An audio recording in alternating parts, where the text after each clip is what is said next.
I have to find, oh, Ooh, I like it already. Mhm.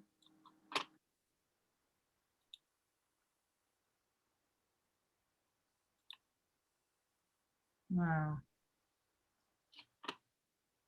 so Mm. she painted this when she was 21, and Mhm. it's an ink. I think it's ink actually. Uh, Now, Kathe Kollwitz is actually born in 1867, so she predates some of the last artists I was talking about. For comparison, Picasso was born in 1881. Um, she's a she was considered she is considered Germany's greatest woman artist of that period, and she's considered one of the greatest artists in the world, actually, of Mm. that period. Um, she has a very interesting history. Her family represented the very best of progressive thought at that time. And in many ways, she shares a kinship with, in terms of her ideas and the way of approaching things, of the artists in France, in particular, artists like Millet, Daumier, and Van Gogh's work up until the time he arrives in Paris. These were artists who actually unflinchingly looked at the real human condition, the condition of the majority of people in their society. And the majority of people then, as now on a global scale, were incredibly poor. And she got some of this definitely from her father. Her father, Carl Schmidt, had a law degree, um, but he refused to practice law under the authoritarian Prussian state. Instead, he became a mason and a house builder. And early on, he noticed her interest in art and was incredibly supportive to her. Um, he set her up at around the age of 11, he set her up with plaster casts to draw them and practice drawing and shading. He also allowed her to draw some of the sailors and peasants with their permission as well in his office. And she would say later, unquestionably, my work at this time, as a result of the attitudes of my father and brother and the whole literature of the period, was in the direction of socialism. But my real motive for choosing my subjects almost exclusively from the life of workers was that only such subjects gave me a simple and unqualified way that I felt to be beautiful. She actually said somewhere else she found the middle class very boring. The proletariat had a grandness of manner, a breadth of their lives. Much later on, when I became acquainted with the difficulties and tragedies underlying proletarian life, I was gripped by the full force of the proletarian's fate. Unsolved problems such as prostitution and unemployment grieved and tormented me, and contributed to my feeling that I must keep on with my studies of the lower classes, and betraying them again and again opened up a safety valve for me. It made life bearable. Here's another self-portrait a year later. At the point that she's doing these, she's actually at a women's art college in Munich. Mm. I think this is a lovely one. And you can Yes. see she's testing out her pen up here. And because paper, good paper, it was and is, but was even more so valuable, you can see that she's using something that may have been intended for something else originally. Um, she studied, so after, at a certain point, her father encouraged her to study with other artists. She studied with Carl Stauffer Byrne, who you can see was an incredibly good etcher and portraitist. And she also, he was a very close friend of Max Klinger, who she would have known and known of his work. And both of them, apart from being painters, were extremely good etchers and engravers. This one is called Shame. It's got a sort of an Art Nouveau quality to it. Mm. This one, Oh. which is called, what is the name of this? Going Under. Is that from her? Or is that from Klinger? No, that's Klinger. That's still Klinger. Mm. Going Under is the title. Someone about to drown. A very cheerful subject, but Yes. beautifully rendered. Yeah. Well, in her time studying, and this is a study from when she was at the women's art college, she realized that she wasn't good with color, and she preferred black and white, and she preferred printmaking. So and this had some significant effects. It really narrowed and sharpened her focus throughout her life. And also because she was a printmaker and because of her sympathies with the working class, she priced her prints very low.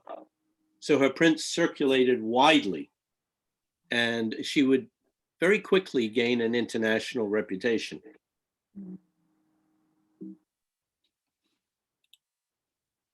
So this is a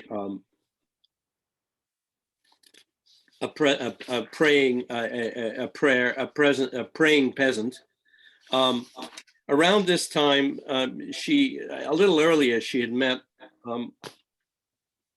actually a man who was an orphan, Karl, the same first name as her father, but Karl Kollwitz, and they had they were engaged for several years because her father opposed the marriage because he thought it would disrupt her art career, which was very considerate of him, actually. And also the women at the art college opposed her getting married. They said, you're not gonna have any time to paint. But she married someone who was incredibly supportive of her. A little like Eugene Manet, who married Berthe Morisot and supported her so completely throughout her career. Karl was the same way. Karl would become a general practitioner doctor in Berlin, and he treated the poor and the working class.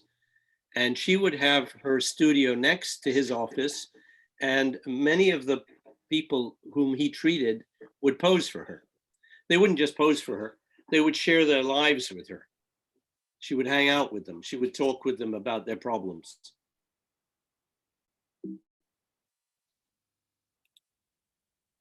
This is a self-portrait which shows incredible mastery. It actually makes me think a little bit of Vermeer for some reason. Mm.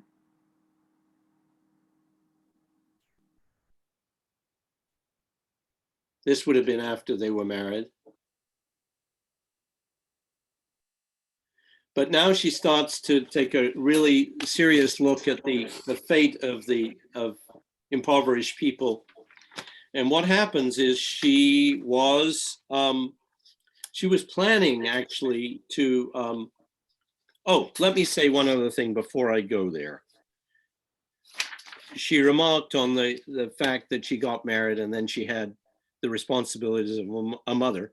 And she said, while childcare responsibilities sometimes delayed my print projects or resulted in wretchedly limited working time, I was more productive because I was more sensual. I lived as a human being must live, passionately interested in everything.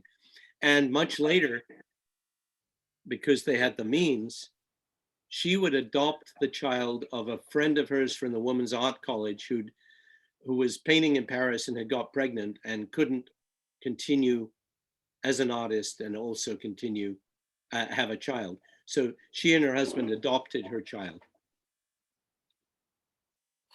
Anyway, she was preparing when she started on this project, which is a project about weavers. she was actually preparing, and this is kind of significant, to illustrate Zola's great novel, his greatest novel, and one that, if you haven't read it, is definitely worth reading, called Germinal, and which is about coal miners in France. It was published in 1885, and it's specifically about a coal miners' strike. And she saw a performance, but okay, coal miners' strike. What's interesting about this is that Germinal was Van Gogh's favorite novel, and was one of the reasons he focused so much on the miner's fate in France. So there's a real kinship between these two artists in terms of their interests and their sympathies. But while she was preparing to illustrate Zola's Germinal, she saw a performance of Gerhard Hauptmann's The Weavers, which was about a failed weavers' revolt in Germany in 1844, which was violently suppressed. If you remember, so that's 1844. If you remember from past history, there was also a revolt in England of the weavers in the around 1811 to 1816, earlier because England was much more advanced in the Industrial Revolution. In both cases, the revolt was around the fact that they were living in miserable conditions because the new looms were putting them out of work, and they were getting no share of the benefits of the new technology. Anyway, so she decides to do a series about this failed revolt of the weavers. And in this, you see that the mother is in grief over her child, and you can see the loom in the background. And what's interesting is I have a preliminary study for this, which of course is backwards, because if you copy this and then print it, it's going to be the other way around.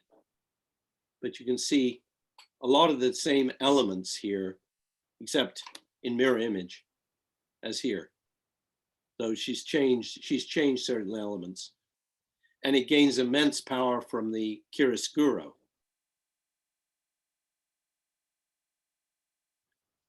If you remember, Van Gogh did a whole bunch of paintings of weavers himself.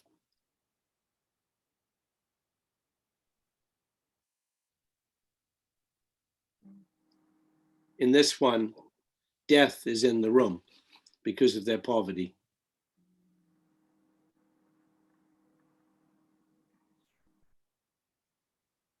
And here, the weavers are meeting. It's called conspiracy. They're conspiring. They're deciding that they have to revolt. And I think it's an incredibly powerful image. It's not simply the chiaroscuro, it's also the way she uses the cross-hatching and the direction of the lines, which creates a really powerful effect.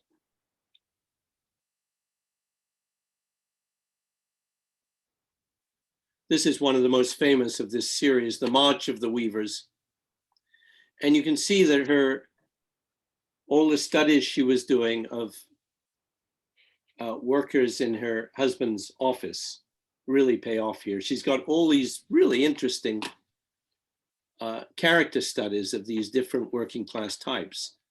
And she's also indicating, just by their physiognomy and their expression, you know, you get a real sense of the hardship in their lives.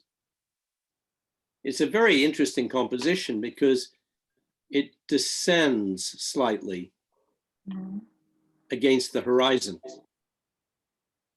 So you get this very strong forward movement, but it's the forward movement of people who are bowed from their the work that they have to do and the lives they have to live.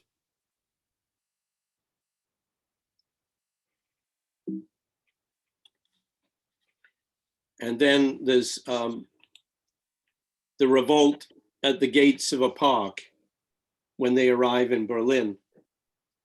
And the women, you notice the women are taking up the cobblestones and giving them to the men to throw. Another thing that's very interesting about all her work is she never represents the foe, the people who have put these peasants down, who are controlling them, who brutalize them. She's totally focused on the experience of the peasants and on their world. She sees everything from their point of view. Well, this series was exhibited to acclaim in 1898. And it made her an instant sensation, both in Germany and elsewhere, actually. She was nominated for a medal, but Kaiser Wilhelm II withheld his approval, saying, "I beg you, gentlemen, a medal for a woman? That would really be going too far. Orders and medals of honor belong on the breasts of worthy men." This also was the man who led Germany into the First World War, and which was such a disaster, he had to abdicate before the end of the war. He was driven out by the people. He was the grandson, by the way, of Queen Victoria, because, you know, the leading families of Europe were just in this incestuous relationship with one another.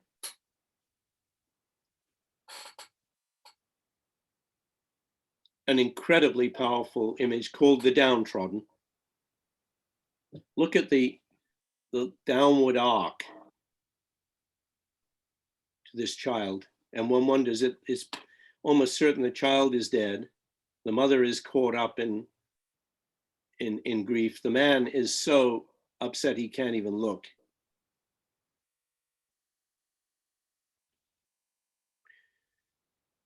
It's interesting, the beauty she talks about is not conventional beauty at all.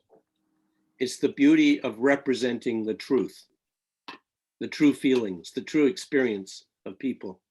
And lest we forget, I mean, this is, you know, a terrible time in European history that she's depicting, but most of the world still lives like this. Oops, sorry. Just a very lovely, it's just called Bust of a Working Woman in Blue Shawl.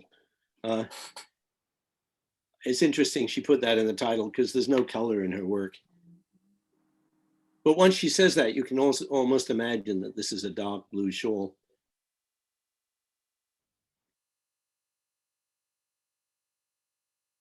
This is interesting because it's almost expressionist.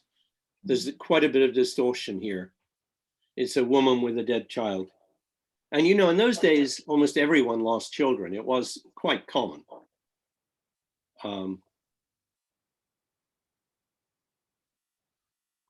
This is just called The Young Couple. And it's a very interesting print because you can see the young woman and you have to look for the man. You can see his hands, but you can barely see his face here. Her use of chiaroscuro is just utterly masterful. It's, I think her printmaking is as powerful as Rembrandt's or Goya's.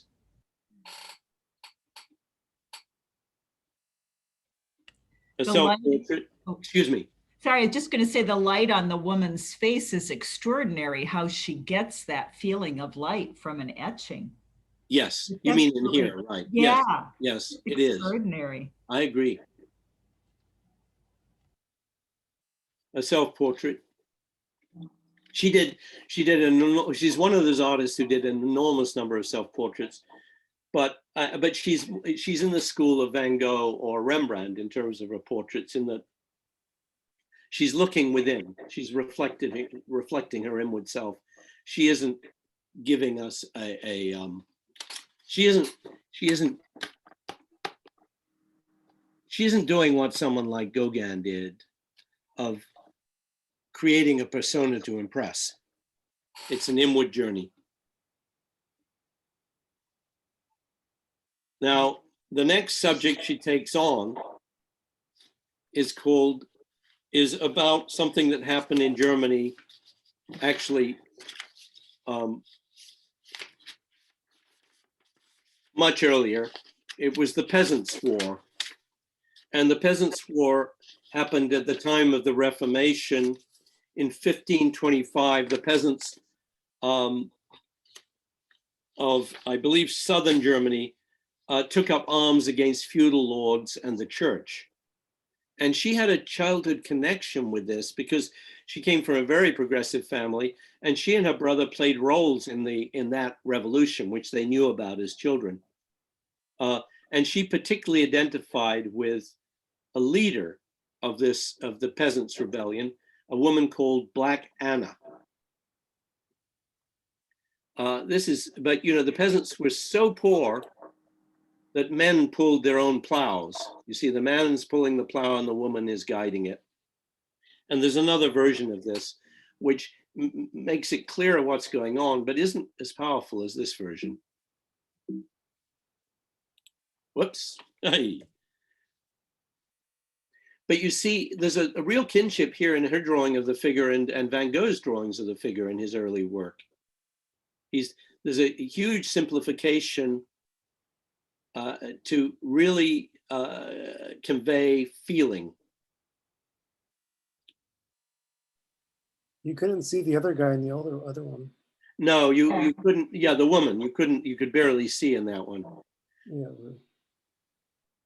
I think these are different. These are just different pulls from a whole long series. And I would guess that this is a lithograph. Yeah, it's definitely a lithograph.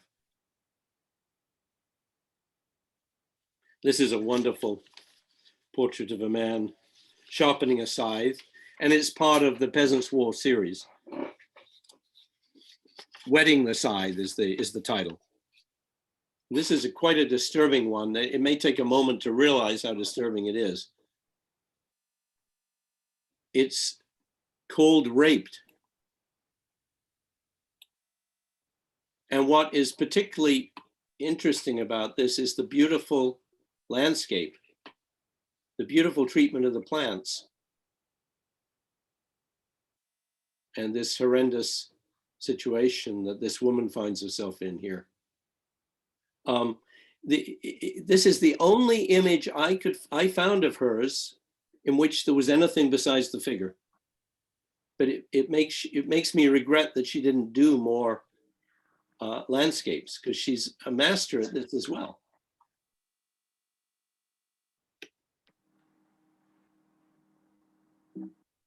So here she's laying out the condition of the peasants.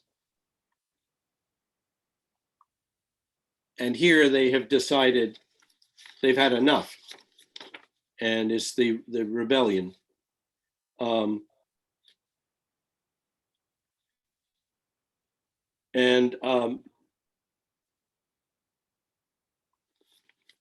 I suspect, I don't know, I'm not sure, but I suspect that this is Black Anna here, urging them on. It's an incredibly powerful image.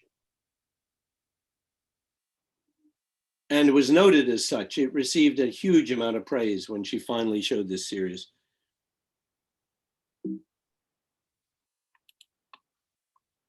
Well, this is the result of their revolt. They're now prisoners. And here, her handling of the figures here is very reminiscent to me of Goya.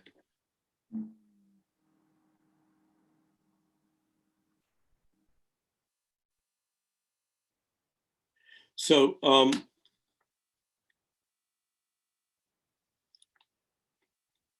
she would receive an enormous amount of praise for this series, and she actually received a special prize they called the Villa Romana Prize, and she was able to spend a year in Florence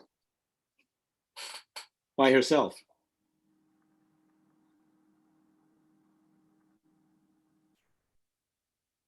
She also would later be elected to the first woman ever elected to the Prussian Academy.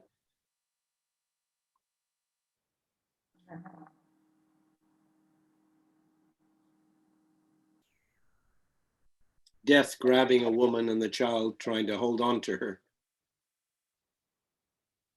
She's often been called expressionist, but and I suppose technically you could call her that. To me, there's a lot more reality and depth to her work. This is a working woman with an earring.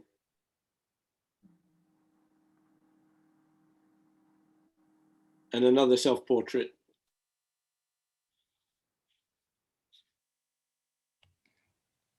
This is surprising in her work because, and in fact, it seems that she tried to erase her signature here, but it's a very intimate image that is quite different from most of her work. But again, in intense emotion, intense feeling.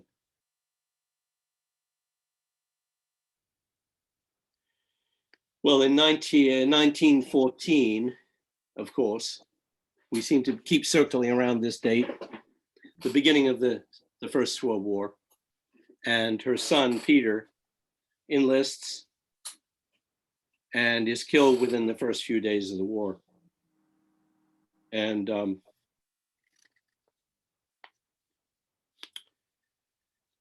this is something she never really totally recovers from.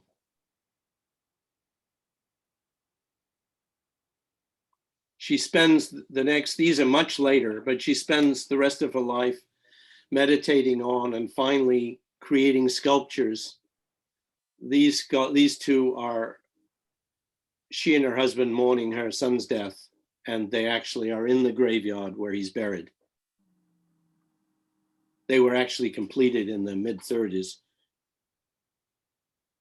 She also did one other, a sort of a Pietà, which after the Second World War was taken by Germany to be placed in a room which is a remembrance of war and a prayer that war will never happen again.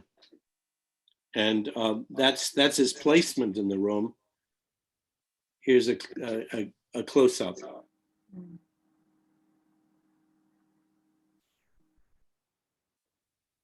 And that's her and her son?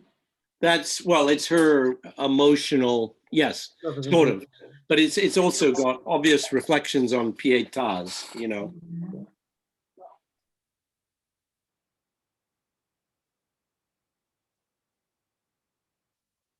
And you can see this is about a year after her son's death.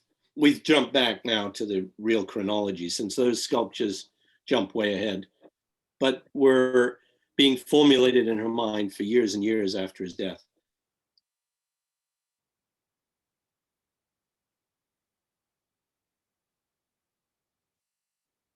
Solidarity. After the war, after the First World War, she becomes a pacifist. She doesn't think violence is a solution to anything. She also becomes a very strong advocate for peace and an advocate for the working class. And at this point, she also becomes quite aware of the Berlin secession movement. And though she doesn't like a lot of the expressionists, she calls them studio painters. There's one artist, Otto, who definitely has an influence on her and is working in a very different way along the same lines as her, protesting war. And I'm going to show some of his work after we finished looking at her work. Now,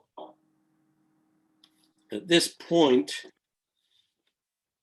the situation in Germany was so bad, the poverty, you know, if you remember the Peace of Versailles, basically, well, two things that happened. The progressives throughout, when the Kaiser requested more troops near the end of the war, the people revolted. They didn't want any more of their children dying. in this, being sent to the meat grinder. And they actually rose up and drove the Kaiser out. He abdicated. And so then they had a sort of progressive government, and they had the Weimar Republic, which was a very ineffective government. And there was a terrible disunity on the left, but they were also hampered because the Peace of Versailles was so utterly unfriendly to Germany and exacted such a punishment on Germany that they couldn't break out of this incredible poverty and cycle of devaluation of the money. And one of the things she had to do is it became too expensive to do etchings or lithography. And so she went to woodcuts for a while. But again, she gains a really incredible mastery of woodcuts.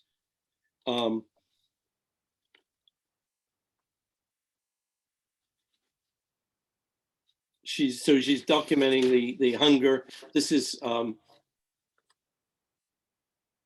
and this is a self-portrait in woodcut. This is called Hunger. It's too bad Maria's not here, because I think some of these woodcuts especially are reminiscent of Mexican art.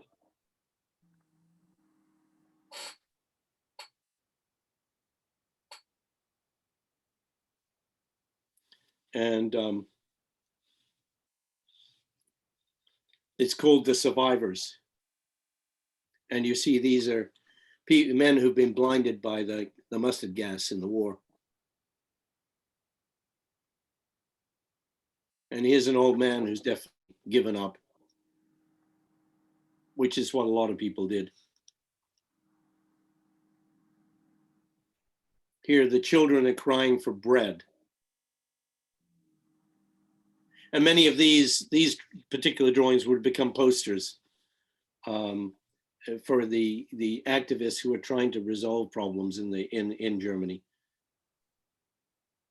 Like this one, which is Never Again War.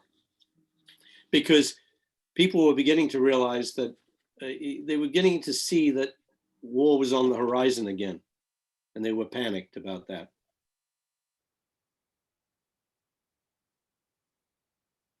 This was a drawing for a poster.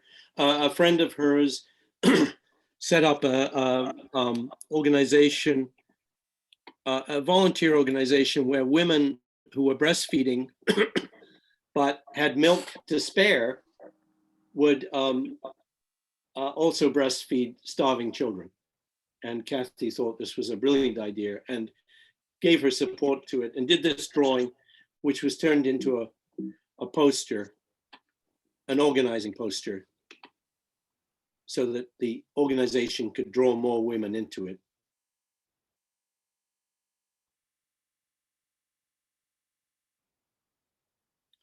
Well, you can see a woman who's really seen maybe a little bit too much at this point.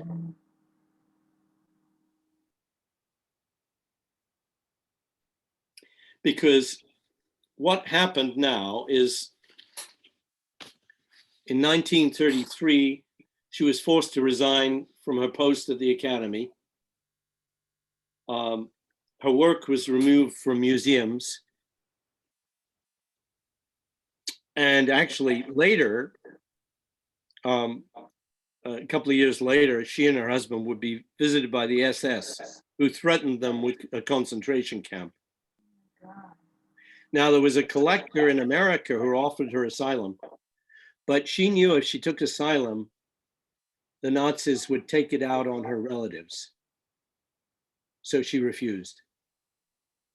But she was forced to stay in more and more difficult circumstances. As the war continued, of course, the Germans went back into starvation mode.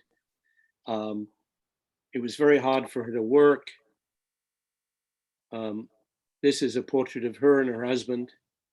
I don't know if it's done before or after, but it was done the year he died, in 1940. And 2 years after he died, her grandson, Peter, another Peter, died in combat. So now she feels the call of death herself.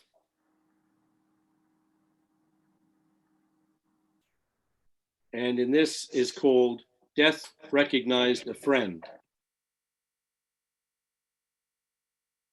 Death recognized as a friend, I should say. And this, which is just a little sketch, but the title is, I Stand Here and I Like My Grave.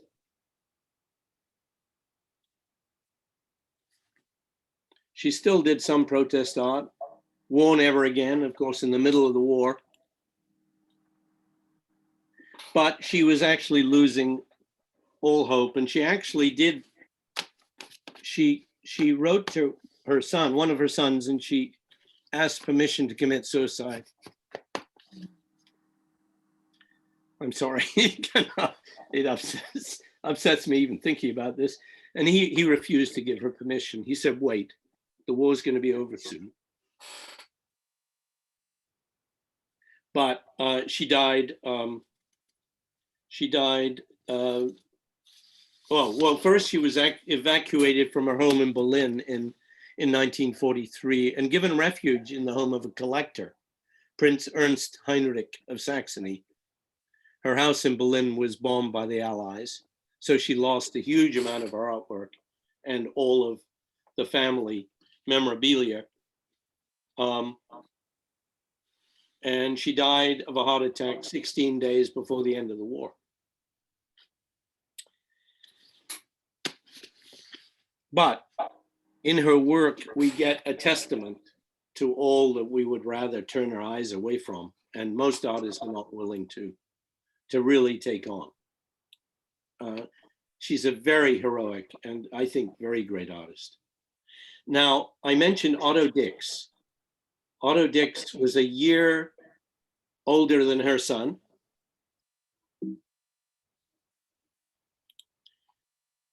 I'll explain the significance of this painting later, but he volunteered for the war, as everyone, all the young people did. He was from but first, I should say he was from a poor family in Eastern Germany. His father was an iron worker. He had a cousin who was an artist who inspired him. And he ended up studying art in Dresden. And until the war, he just painted landscapes. 23, he volunteers. He becomes a machine gunner in the trenches. And he actually is in the trenches on the Russian and French fronts for the full 4 years. He's injured on several occasions, once quite seriously in the neck, and receives the Iron Cross. While he's in the trenches, he does 600 drawings and gouaches while in combat, which is probably one thing that kept him going in all that time. But a very brave thing to do. After the war, he moved to Dresden, co-founded the Dresden Secession, and then moved to Berlin, where he became part of the Berlin Secession, which is the point at which Kathe Kollwitz would have become aware of him. He approaches the whole issue of protest against war and also, paying huge attention to the suffering of the common people after the war in a very different way. He takes it from the point of view of the soldiers and combat. And in this painting, and his style is actually very broad. In this painting, though, he's painting two war veterans who are begging on the streets. And if you look, they're missing limbs, they're missing legs. This guy has an apparatus in place of a regular limb. And they're obviously in front of a store. Fashion store.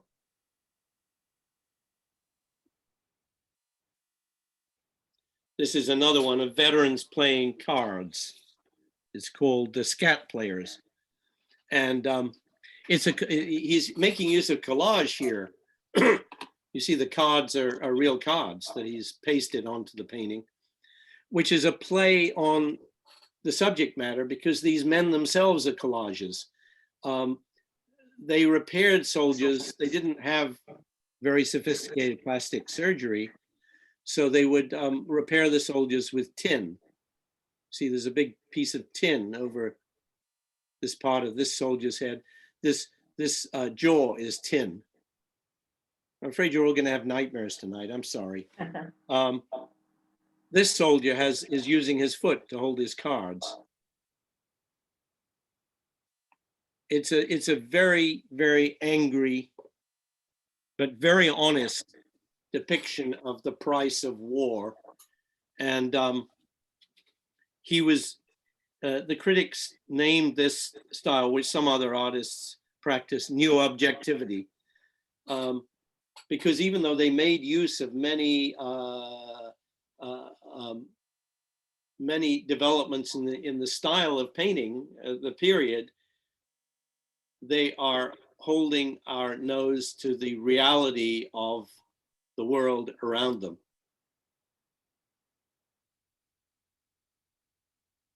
This is interesting. He had a thing against the sailors because during the whole 4 years he was in the trenches, the German Navy hardly left the ports, and the sailors were having a wonderful time with the prostitutes. And this is his revenge on them after the war. It's called Farewell to Hamburg. But among some of his most powerful images are images that are drawn from his experience on the front.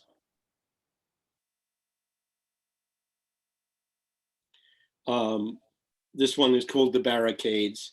They're wearing gas masks, of course, because of the mustard gas that was used.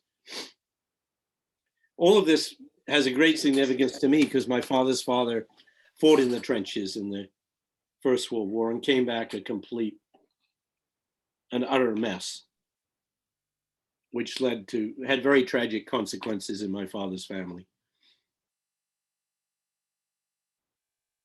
He was also capable of these really very sophisticated portraits of poor and working class people, which are quite beautiful. And here we see more clearly his kinship to Kathe Kollwitz.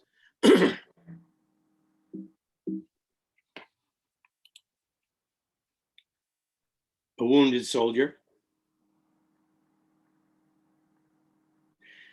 He also did a very bitter critique of the Weimar Republic because it failed to address most of the social problems. To some degree it couldn't, but those with money led a very debauched life. And this is a portrait of a friend of his, actually, who's a journalist, but it's not a particularly flattering portrait.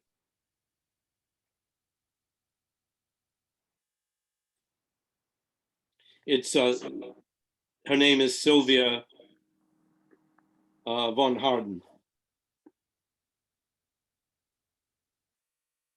I've saw that one before. Do you know where that is? I don't know where it is, I feel like actually. I've seen it either in the photo, but I've seen it. Yeah. Familiar. Okay, so it's somewhere maybe in the States here, huh?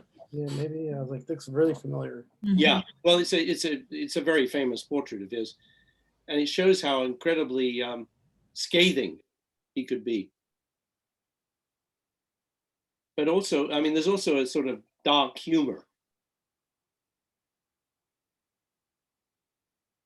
Self-portrait. He suffered for 10 years after the war. He suffered these incredible nightmares every time he went to sleep, apparently. That he was crawling through underground ruined buildings and couldn't get out.